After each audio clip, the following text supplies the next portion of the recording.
दोस्तों, इसके पहले समावेशी शिक्षा टॉपिक के अंतर्गत हम लोगों ने समावेशी शिक्षा का परिभाषा, समावेशी शिक्षा का इतिहास, समावेशी शिक्षा का सिद्धांत इत्यादि विषयों पर अध्ययन कर चुके हैं।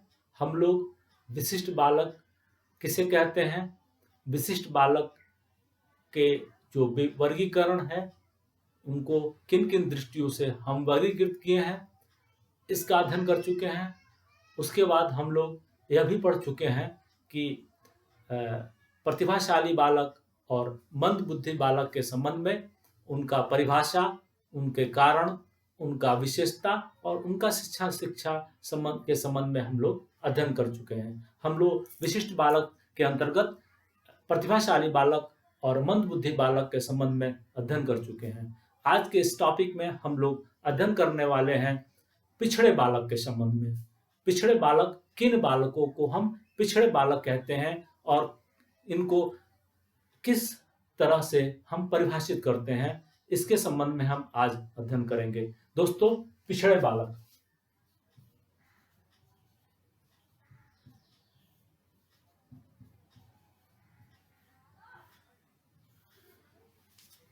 इनको ही बैकवर्ड चाइल्ड या बीसी भी कहते हैं।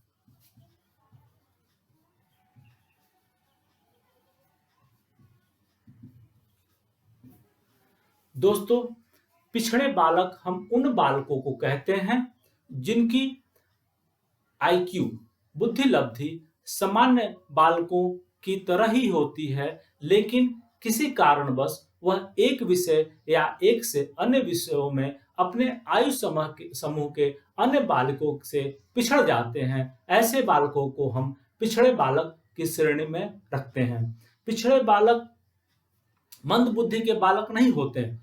मंद बुद्धि के बालक प्रत्येक क्षेत्र में पिछड़े होते हैं, लेकिन पिछड़े बालक इनकी बुद्धि लब्धि सामान्य बालकों के समान ही होती है। यह किसी कारणवश एक या एक से अधिक विषयों में यह अपने आयु समूह के अन्य बालकों से पिछड़ जाते हैं। दोस्तों, तो यह ध्यान रखिएगा कि पिछड़े बालक का आईक्यू सामान्य बालक के तरह ही होता है, उतना ही होता है जितना सामान्य बालक का होता है। बर्ट महोदय ने पिछड़े बालक को, बर्ट नाम याद रखिएगा, बर्ट महोदय ने पिछड़े बालक को परिभाषित करते हुए उन्होंने कहा था कि वे बालक जो अपने आयु समूह के अन्य बालकों से एक सीढ़ी पिछड़ जाते हैं, एक सीढ़ी पीछे की कक्षा में के बालकों के समान भी वह कार्य नहीं कर पाते, ऐसे बालकों को बर्ट ने पिछड़े बालक का श्रेणी में रखा। बर्ट ने एक शब्द दिया, शैक्षिक लब्धि। उन्होंने शैक्षिक लब्धि, बर्ट महोदय ने माना जिनकी शैक्षिक लब्धि 85 से कम होती है, ऐसे बालकों को पिछड़े बालक की श्रेणी में रखते हैं। बर्ट ने एक परिभाषा दिया था, शैक्षिक लब्धि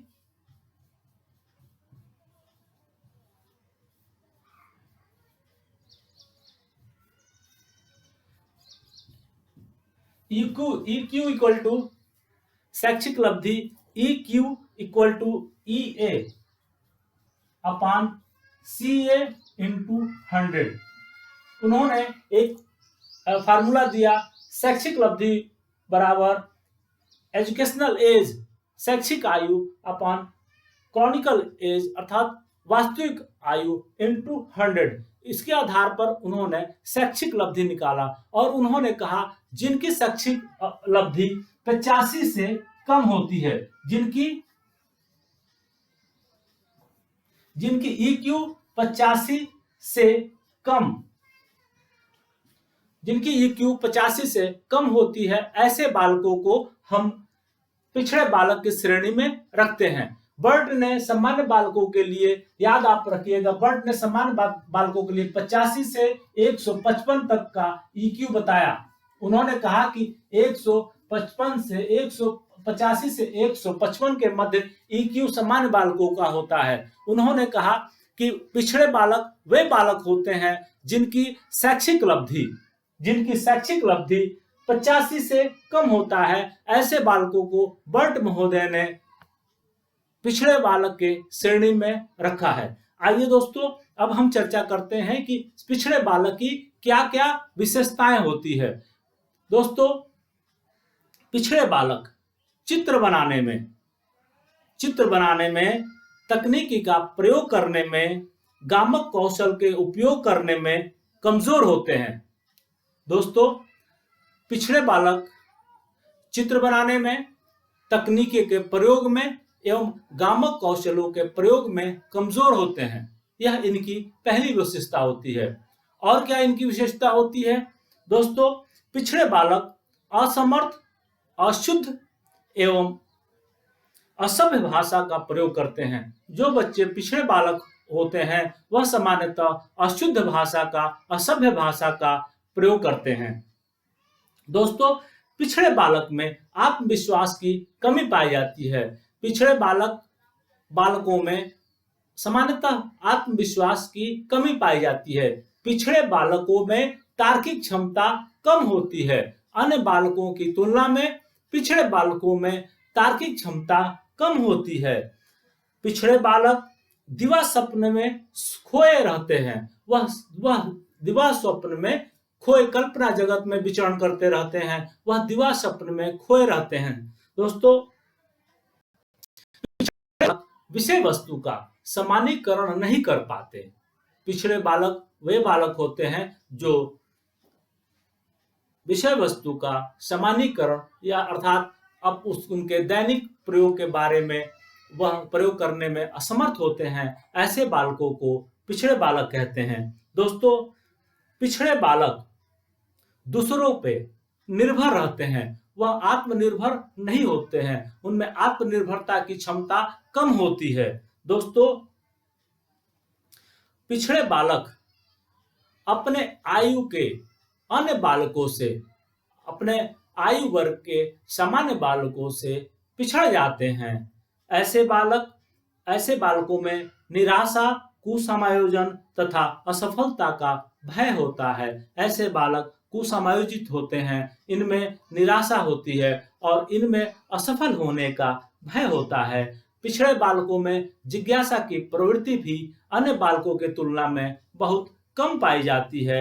इनमें उत्तरदायित्व का बोध भी कम होता है। पिछड़े बालकों में उत्तरदायित्व का बोझ भी कम होता है। आइए दोस्तों, अब हम चर्चा करते हैं कि पिछड़े बालक की पिछड़ेपन का क्या क्या प्रमुख कारण है। दोस्तों, पिछड़े बालकों का मुख्य कारण शारीरिक दुर्बलता, मानसिक दुर्बलता एवं बौद्धिक दुर्बलता होती है। दोस्तों, कभी कभी शारीरिक दुर्बलता के कारण वह बालक अपने आयु समूह के अन्य बालकों से पिछड़ जाते हैं। जैसे वह बालक जब उनका कक्षा पदोन्नत होता है या दूसरे कक्षा में जाते हैं तो शारीरिक दुर्बलता के कारण वह विद्यालय नहीं जा पाते या वह उनके समान अधिगम नहीं कर पाते हैं। इसलिए किसी एक विषय में या एक से अधिक विषयों में वह अन्य बालकों के तुलना में पिछड़ जाते हैं। दोस्तों, मानसिक एवं बौद्धिक दुर्बलता के कारण भी बालक पिछड़ जाते हैं, अपने आयु समूह के अन्य बालकों से पिछड़ जाते हैं। दोस्तों, बीमारी, एकांत क्षेत्र में निवास, कुपोषण आदि भी पिछड़ेपन का कारण होता है। कई बालक बार बार बीमार पड़ते हैं और वह नियमित विद्यालय नहीं जा पाते, नियमित अधिगम क्रियाएं नहीं कर पाते हैं और बालक पिछड़ जाते हैं। साथ ही एकांत क्षेत्र में रहने के कारण उनको सूचनाओं का अभाव होता है। वह अंतःक्रिया नहीं करते या कम करते हैं, जिसके कारण भी वह बालक पिछड़ जाते हैं।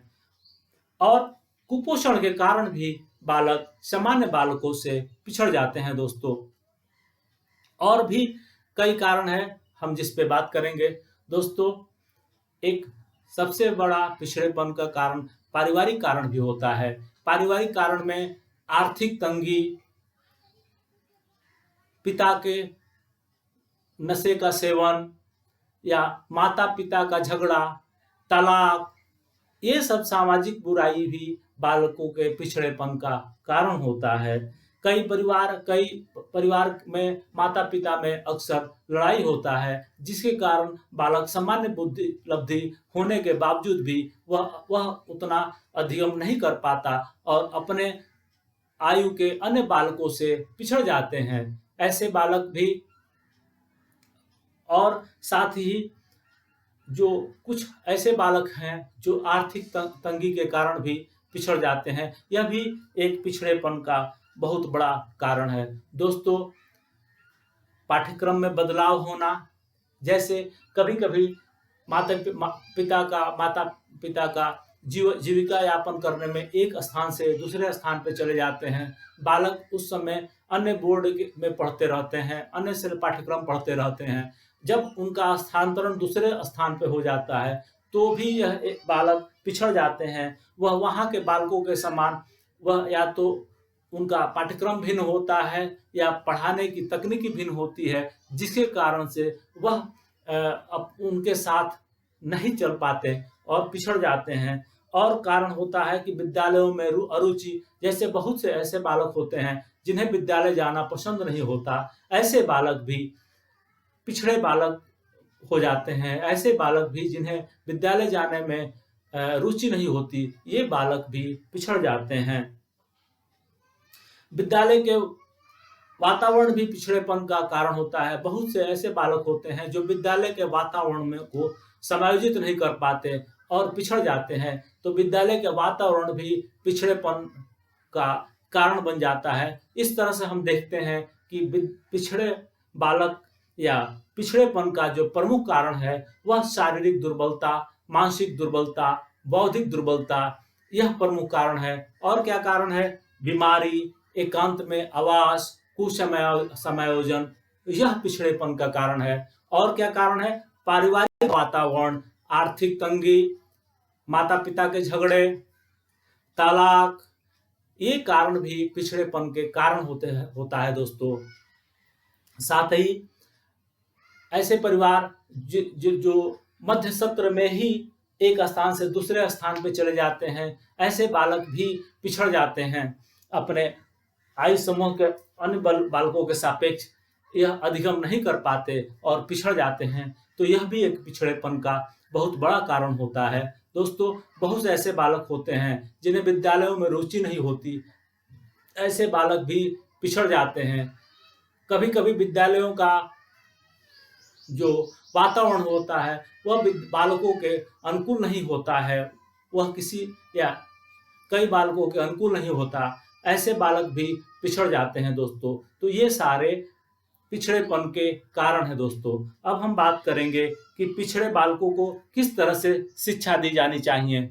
तो अब हम बात करेंगे पिछड़े बालकों की शिक्षा, किस तरह से पिछड़े बालकों की शिक्षा दी जानी चाहिए। पिछड़े बालकों की शिक्षा देने की जो सबसे सरल तरीका है या जो आधारभूत तरीका है, वह व्यक्तिगत शिक्षण है दोस्तों। व्यक्तिगत शिक्षण के द्वारा उनके कमियों का पता लगा लेते हैं, उनका निदान कर लेते हैं और उपचारात्मक विधि द्वारा उनके समस्याओं को हल कर हम उन्हें मुख्य बाल धारा में जोड़ देते हैं। सामान्य बालकों के तरह उन्हें हम जो अधिगम करा पाते हैं दोस्तों। और किस तरह से हम दे सकते हैं, तो पहला यह हुआ व्यक्तिगत शिक्षण। हम पहला यह कह सकते हैं कि व्यक्तिगत शिक्षण द्वारा हम पिछड़े बालकों को हमें शिक्षा दी जानी चाहिए।